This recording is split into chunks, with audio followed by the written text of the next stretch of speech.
Hello, storytellers. It's Storytelling Ron. If you are a Christian, stay. If you're not a Christian, go away. Go away. If you're a pagan, or because if you believe if you believe you're good and you're your own, and you get to decide in your own little godness, you can go. This is just for Christians, Christian dudes, women too if you want to do it, but I think it's mainly dudes. Okay, just Christian men? All right, here we go. This is about you making your own game for role-playing games. And the reason we don't want the pagans to watch this is because, well, they've got 10,000 other role-playing games out there in publishing and how-tos, right? What do we Christian men have? Nothing, because we're told we can't have our faith in the game. Don't bring in your religion in the game, right? So, but of course, Paganism is what is in every role-playing game, and it's what it's in every movie, right? All the Disney movies. Paganism is totally fine. What is paganism? Paganism is like anything you want to make up. I have a video. I should really do this video, and I've got it favored. This young girl talks about paganism and how they just make it up. And she doesn't even realize the absurdity of what she's saying. She just thinks and she uses that calm, happy voice of what paganism is all about. And they're promoting it now very pridefully, very proudly, especially in June, but all year round. So paganism is that. So Christians, we need to step up. And RPGs is a wonderful mission field, target-rich environment, as I 2A'ers like to say. Not for shooting, by the way, for missionary work, evangelism, not for shooting. I'm using the term though. We don't believe in shooting because we're Christians. We believe in evangelism and talking. And yes, we do believe in war, and I've already made a video on that. War is the counter and answer to, why am I ranting? I'm supposed to be teaching about this. War is the counter to slavery, terrorism, genocide, tyranny. War. I mean, is a tyrant going to go, "You're right, Christians, you guys are right, I'm going to give up my tyranny"? No, they're not. I'm not saying we have to go to war against a tyrant, but I am saying if we can bring in churches and plan and change the hearts and minds, then yes, perfect. We don't have to kill the tyrant, or, the tyrant doing horrible things to people by declaring war on them. The better way is to plant churches and change the hearts and minds. And that's what Jesus taught us to do it. But sometimes you have to lay down your life, defend the defenseless. And that's what war is all about.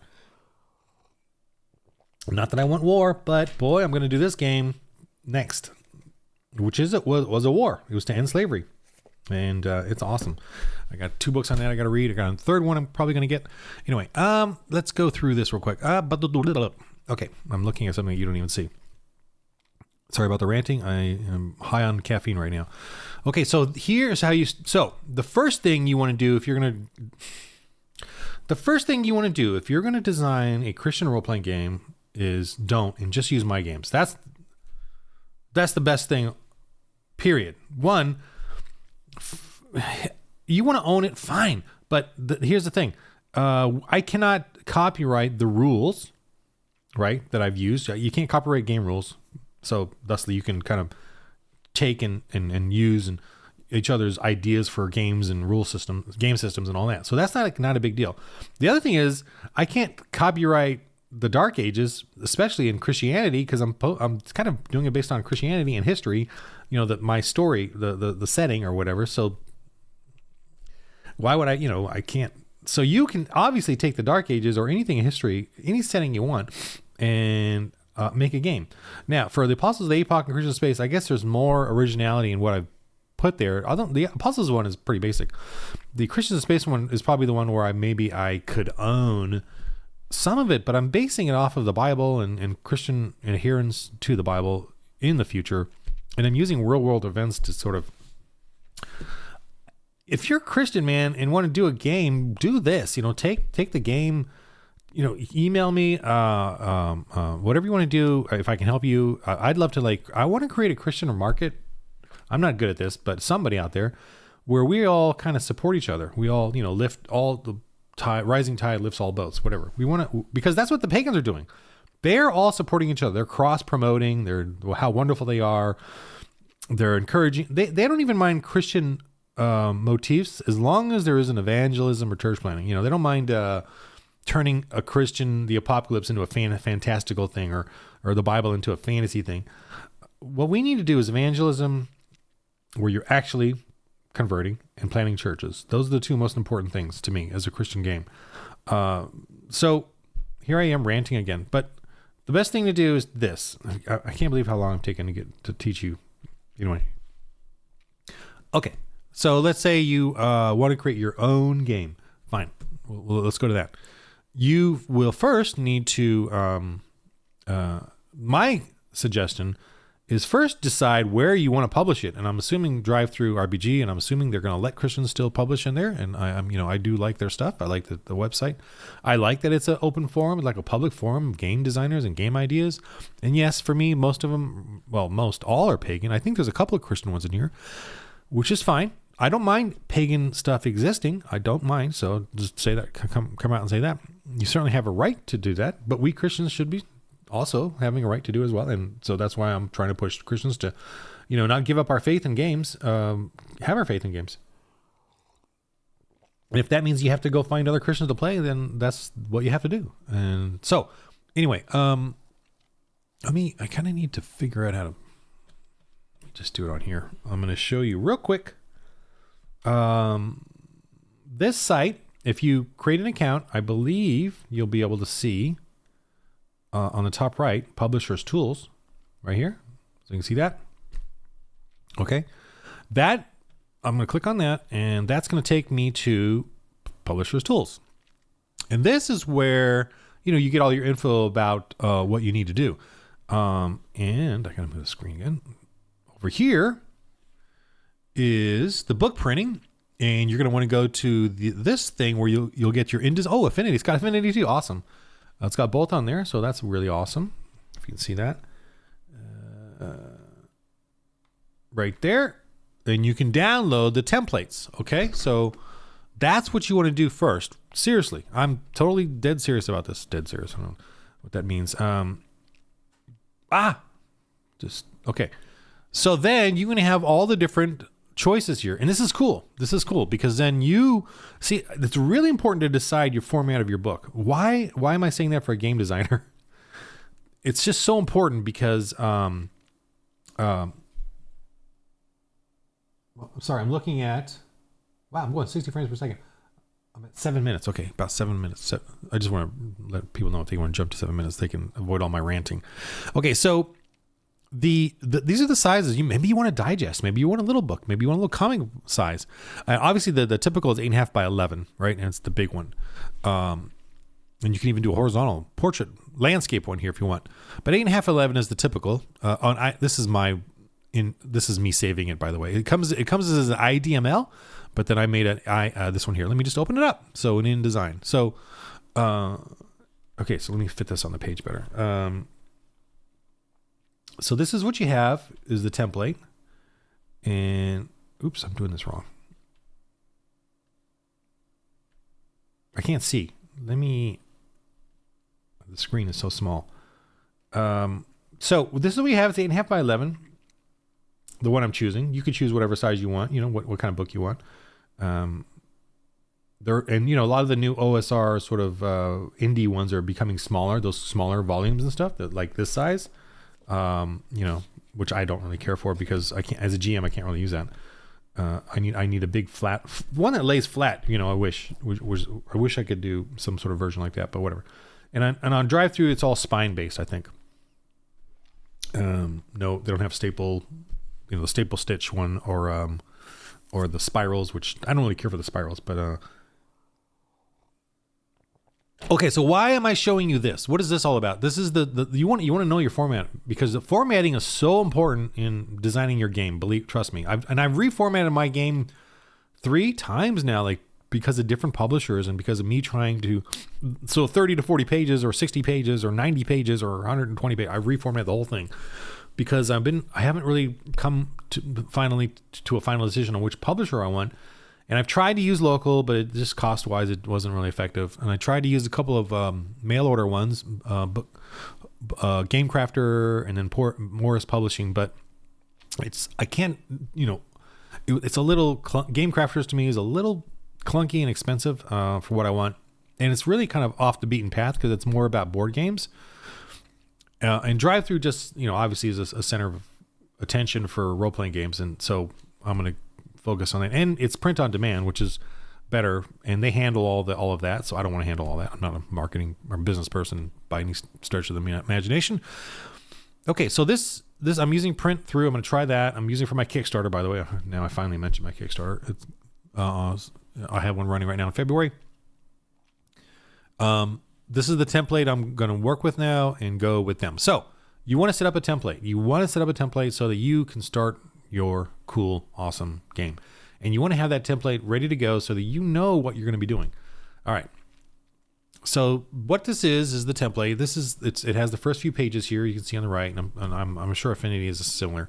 And the master, this is obviously the master as well, because this is what it looks like. You can click on the master, and the master is, you can change the master and it'll change all your pages, right? That's really the cool thing about these publishing softwares, is that you're going to have masters of things so that when you change them, it goes throughout the entire document and changes that so that they all stay the same. And here is paragraph styles is a very important one. I have this here. It's one of the windows here. You have it on. Where is it? It's one of these or something. You got to find it here somewhere. It's a style. Yes. Okay. Here. Yeah. So the different style, and I have that window open because this is really important. You're going to want to have create your headings, subheadings. Those are really important. And I'm talking not just the look of the game. I'm talking about your game design, like thinking it through. You're going to want to have your headings from the beginning, because if you have your headings at the beginning, you can start breaking down your game and how you're going to present it to people, including yourself. So let me open up one of my games so you all can see what the heck I'm talking about. I'll open up this one. See how I have all these sort of headings I'm working on? And over here, I have these headings, and some of them I don't even use because I just haven't gotten rid of them. But some of these obviously are very important to me. The first couple here, and I use these constantly throughout to determine how the rules are going to look. And, this is me doing some new stuff, and I'm still tinkering around. But look, so this timeline here is the heading. This is the big heading, and I want this to break down. Let me make myself smaller so you guys can see more of it and less of me. Okay, I want to break down how I'm doing the game. Let me go to the game mechanics, and that's probably the best place. And you're going to want to create, charts, right? You're going to want to, because that's pretty important. And it makes this helps you design the game. So here's combat and actions. And I'm looking through, constantly working on the game. So I have my main heading. And that once you get that main heading over here, you assign it this. Here, let me switch it to something else just for see? So I can switch it to one of all the other goofy headings. Go back to this one. And in here, edit. I can edit it, and I can certainly I want to preview it, make sure that preview is on, and I can start changing all these things about the heading, and it will change every heading the same so that it's consistent throughout the document. Okay, and this one is assigned heading. This one is assigned, over here. See, heading sub. This one over here is heading sub, and then there's also a smaller heading somewhere. Do I have it? Heading. This one here, the heading regular. My naming conventions are not the best. But this is the main heading. The denouement is a subheading but I consider it above all these headings, right? So that's kind of weird. This is really the second heading, and then this is the third heading, and then there's a fourth heading, which is, let me see if I see it here somewhere. I'll just change one of these and show you. So let's make this fourth heading doesn't have it's just regular. I'm pointing over. The fourth heading here is just the no coloring or whatever. So, that's my headings, and you have to kind of get that down too, and you have to get down sort of your tables and how you want them to look, and it's very important because it really helps you break down your game. How you want to break down your game. What chapter headings do you want? What sections do you want for each thing? Game mechanics, And I have, and this to me was so important, direct results, that I made it a major heading to then work on the design of that part of the game, because that has to do with like prayer, it has to do with engineering, upgrading, it has to do with piloting, it has to do with This game mechanics is about rolling to succeed at something. And I need to clean this up. I'm still working on this. And this one is about rolling to how much you affect other rolls, right? As a piloting, when you pilot, the higher you get, the more of these bonuses you can give to the shooter. You can give to the defense of your ship. You can give to your own shooting. I need to make a list, and in crafting and engineering, how well you do on the crafting and engineering, not just succeed, but how well you do, better on it. So that right there, this whole thing here is a new kind of game concept I love. That the higher your roll, the better off you give bonuses to yourself or others on the next proceeding rolls or whatever. And and I'm still working on it, but okay, I don't want to talk about game design right now. I'm talking about this. So that you really want to have that set up before you even begin writing stuff down. And you want to have these headings set up. So the one cool thing you could do, one, watch other videos, better than mine, obviously. But another thing you could do is get a game book that you like. Let me see, Player's Handbook, and look at the headings. And obviously, if you want to do Player's Handbook, you can do it. But let me just go somewhere. Well, so look how they have their tables. They formatted their tables, and they formatted their different lists and headings and subheadings, and they have their little lines across them. There's another little subtable here. This one, is that right? Yeah, that one there, and they got their little extra things. And remember, these things throughout the book, and so they're going to have similarities, right? So they have it all similar. So you should go through, and of course I didn't really do this, but there's a character listing thing, and figure out what kind of headings you want. They got bigger headings and smaller headings and subheadings. So you gotta kind of look at a book that you like and figure that out, and then start doing it in your own thing. And I kind of did it wishy-washy, and I'm doing things all over the place, which is just how I roll.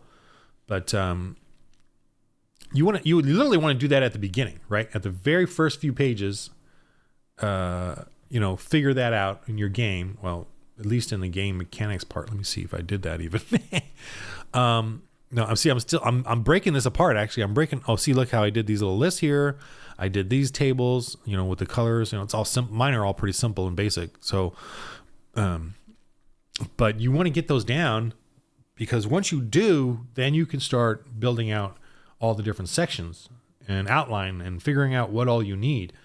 And once you know it's going to be a heading, or major heading. I don't know. Should armaments be bigger than that? Or is it, okay, well, here's the major heading, and I fit it here because I don't know how to fit it yet, but I wanted a 2-page spread of all the weapons.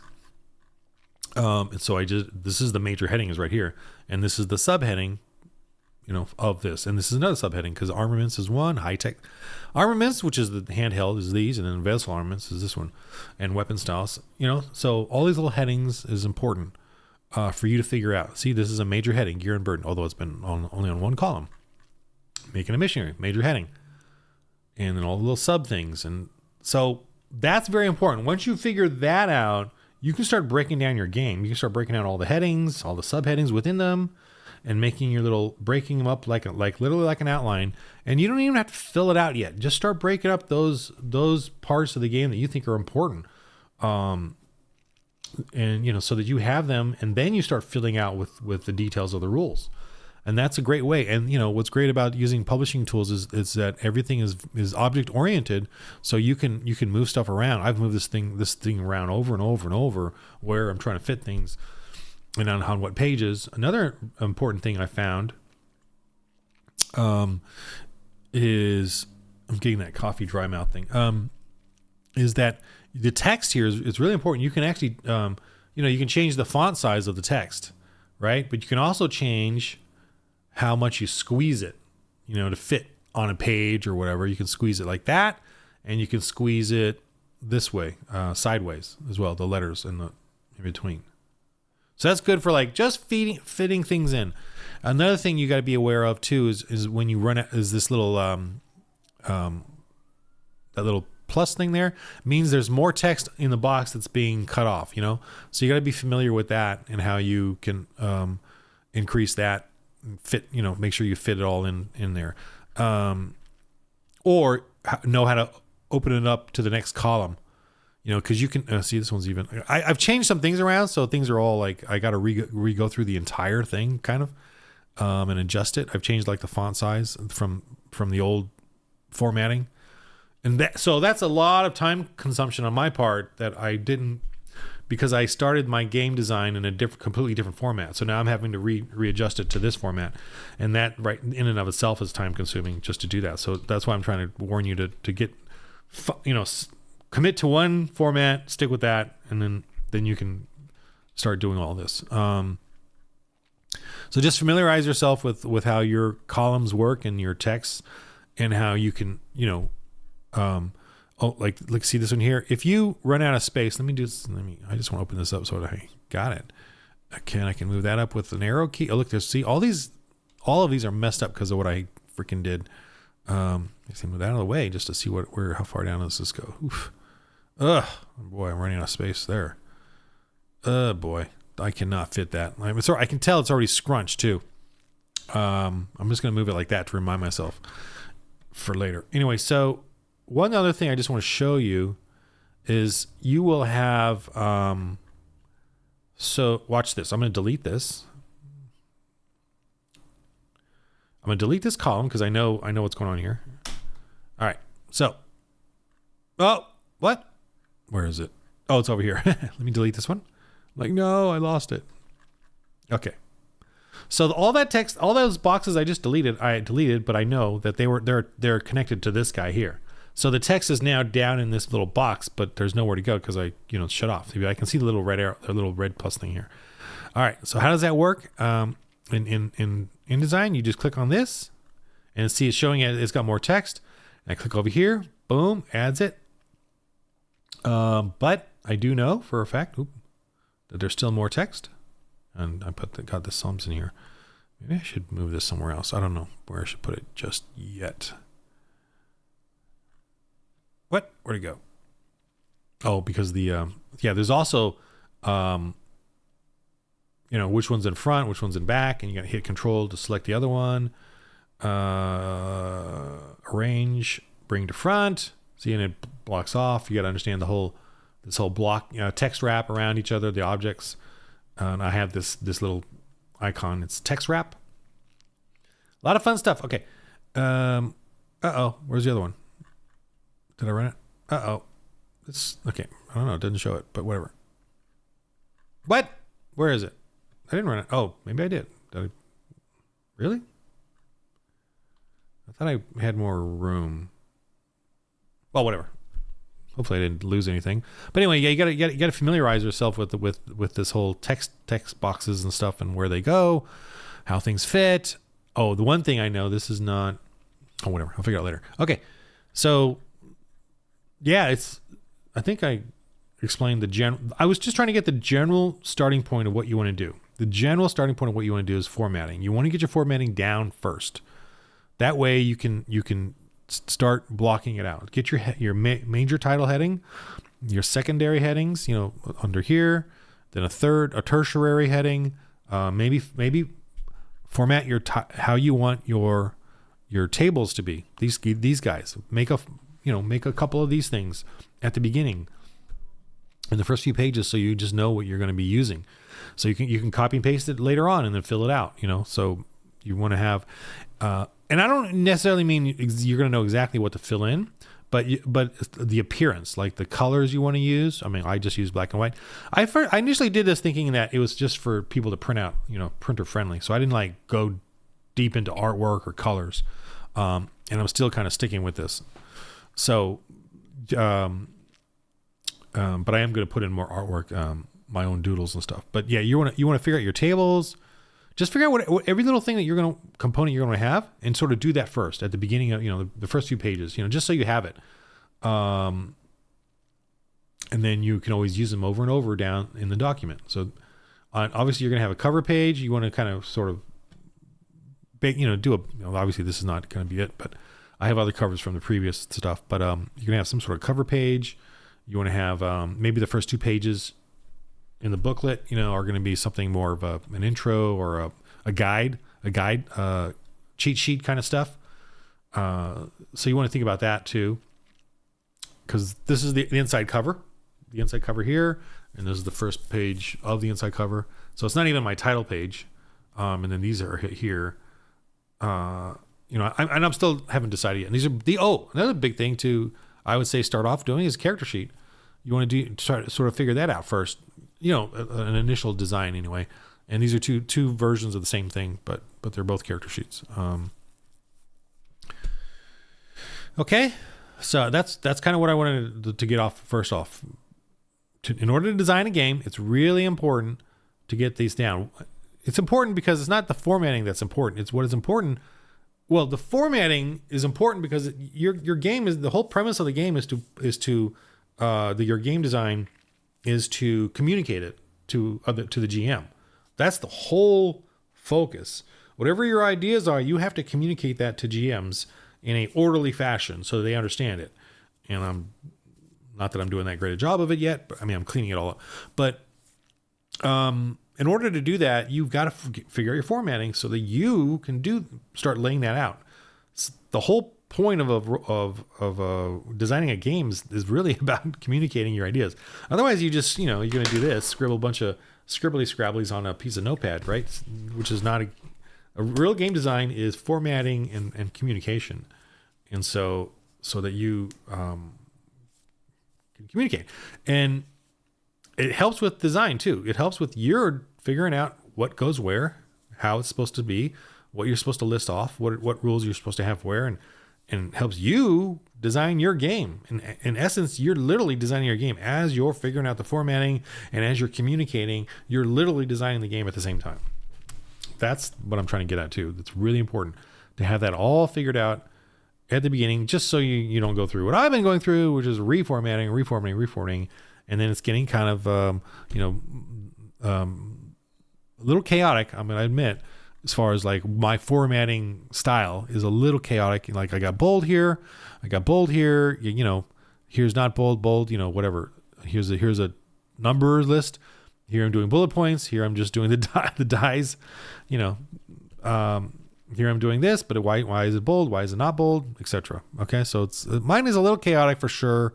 In that sense, but I'm still working on it as far as polishing up the formatting and getting it ready for the Kickstarter to publish. But all the rules are there. I just gotta go through and polish it up because it's the whole point of me not or changing from format to format different publishers. And then I actually tried to break out the rules separately from the game because I wanted a generic rule set for the different settings. And I actually don't like that now that I realize it. Even though it's harder to have everyone have its own game with its own game rules based off of For the Lord RPG, I still like it better. It's kind of, I guess it's like Star Wars RPG does it and Free League do it. They have all the game rules in every game, and in essence, you adjust it a little bit per setting anyway. So, I kind of feel that. I feel that organic quality then to the rule set, that it's sort of, it moves a little bit per setting. And I think this one here the second edition is going to be the final because the playtesting for the first edition is good for beginning players and beginning settings, but obviously when you play over and over and over and the characters are getting more and more skills and getting higher and higher, I realize I really need to extrapolate out on all the other stuff, the die rank results and their die rank skills that go above D12, getting a second die and all that. So that part to me, I need to really extrapolate more out on and explain more, and I need to slow down their going up in level, going up in skills, their buying of skills and upgrading their skills. Slow that down a bit so that they're not going up too fast, and so they can experience the games each upgrade as sequentially and not just skip, buy a bunch and skip over all these.